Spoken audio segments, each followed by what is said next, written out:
Hi, McBick. I'm here for our Friday devotional this morning on racial injustice and racism.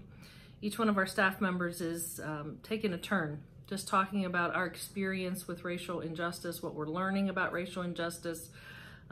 All of us, obviously, with the exception of Cindy, are white, so we don't have the same understanding or experience that a person of color would have by any stretch.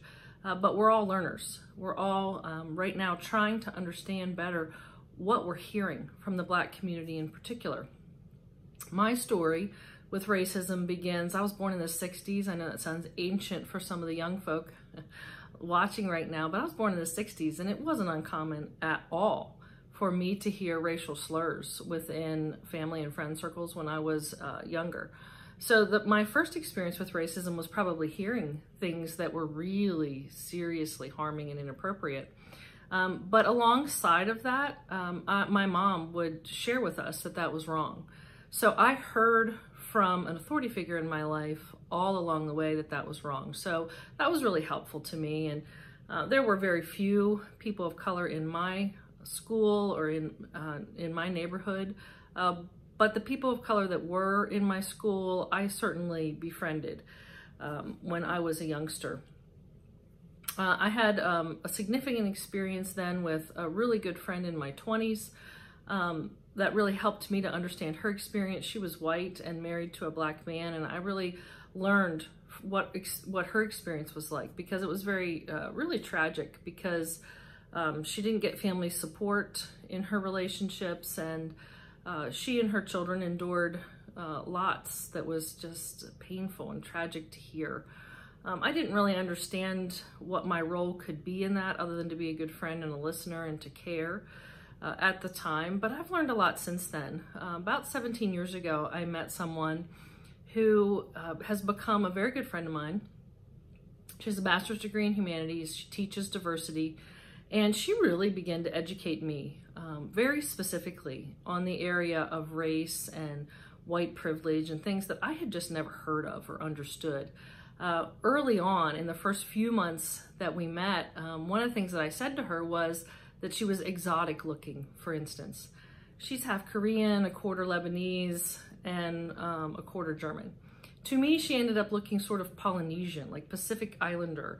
And she was gorgeous, and that's what I was saying to her. You're beautiful, you're exotic. And she explained to me in the moment that, she said, well, Susan, plants are exotic, people aren't.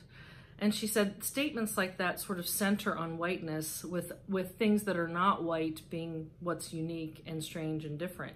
And she helped me to understand that that wasn't a wise thing or a helpful thing. It could even be a hurtful thing to say to somebody that was not white. Well, I had no idea. I accepted that for what it was. And she said, you know, if you think I'm beautiful, just say I'm beautiful. Don't say I'm exotic, because plants are exotic, people aren't. So she really helped me understand. And I've been a learner with her for years in trying to understand what privilege looks like, how to engage as an ally. Under her instruction a number of years ago, I was traveling through an airport. There was a young man about 3 people ahead of me. He was a young African-American male, did have a hoodie on, and they pulled him aside to search him. And so I kind of went into alert mode. After being trained by my friend for so many years, I was like, well, I don't know if they're just singling him out, but if they are, I need to do something about it. I'm not sure what I'll do, but I need to do something about it, because I need to figure out how to be an ally in this situation. So I've wrestled over the years with trying to figure out what's an ally. I don't want to be a white savior. I had to learn what that term was. And right now, just in the last year, and I've been really digging deep into material written by Black scholars and Black leaders to help me better understand what's been left out of history, just more about the experience of Black people in our culture and really all over the world. I really want to understand it and figure out how I can love and support them as best I can. I did not watch the George Floyd video because I'm tenderhearted. I have such a hard time watching things like that and never being able to get it out of my head. And I recognize there's some value, some great value in seeing things like that. I have not read fully the transcript from Elijah McClain's death. That stuff is just so hard on my tender heart, so hard for me to read. But I am very willing to read as much as I possibly can, as much as I can possibly take in, and just learn. And I know since my friend has been teaching me about racism, racial injustice, white privilege, she asked me probably a year and a half ago to watch the movie, the documentary 13th on mass incarceration. That was enormously impactful to me, to understand what has happened since the end of segregation with mass incarceration, particularly for Black males. And Black males make up 6.5% of the population, but they're 40% of the people who are incarcerated.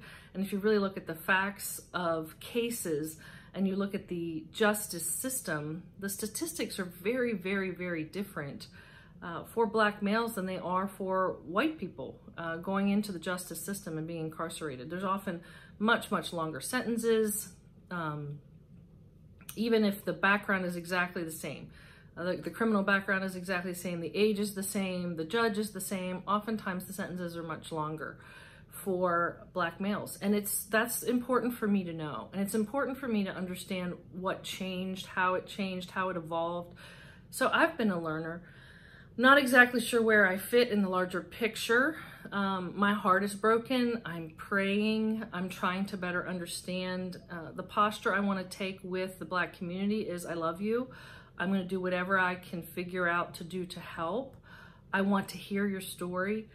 As someone who really is sensitive to the spirit realm, sensitive to emotion and other people, I am preparing myself and trying to be a safe person to receive the very, very large corporate expression of pain that I see coming from the Black community. Something has really shifted, and I think for them, in a very good way, in that people are listening right now.